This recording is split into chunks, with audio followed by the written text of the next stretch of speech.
গাইছ আজি অলপ ভাল লাগিল মনত একদম মানে বহুত দিনৰ পৰা ভাবি আছিলোঁ যে বিকাশ চেত্ৰী ইউটিউবাৰ হয় আমাৰ অসমৰ। নমস্কাৰ।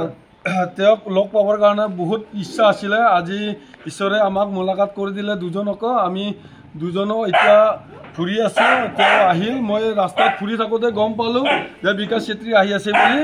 গতিকে মই আহিলোঁ, আহি কিনি এতিয়া মই লগ পালোঁ, বহুত ভাল লাগিল। বহুত ধন্যবাদ জনাইছোঁ।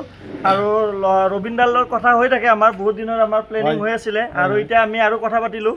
আৰু দাদাৰ ঘৰ বাকাত। মই যেতিয়া মান্দাকাটা হাইস্কুলত পঢ়িছিলোঁ মোৰ লগত বাকাৰ বহুতখিনি মোৰ লগৰ ছোৱালী লগৰ ল'ৰা আছিল বাকাত। তেতিয়া মই গৈছিলোঁ বহুত, বাকা চাইকেল লৈ গৈছিলোঁ। এতিয়া আমি এটা প্লেন বনাইছোঁ বাকাত আমি এদিন আহি ধুনীয়াকৈ তাৰে ট্ৰেডিশ্যনেল বস্তুবোৰ এক্সপ্ল'ৰ কৰিম। খানা খাম ধুনীয়াকৈ, আপুনি যোগাৰ কৰিব লাগিব।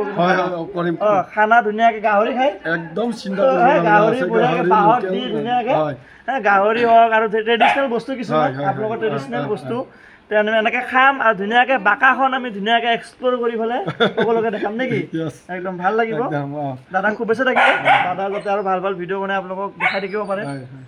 ধন্যবাদ, বাই বাই, থেংক ইউ।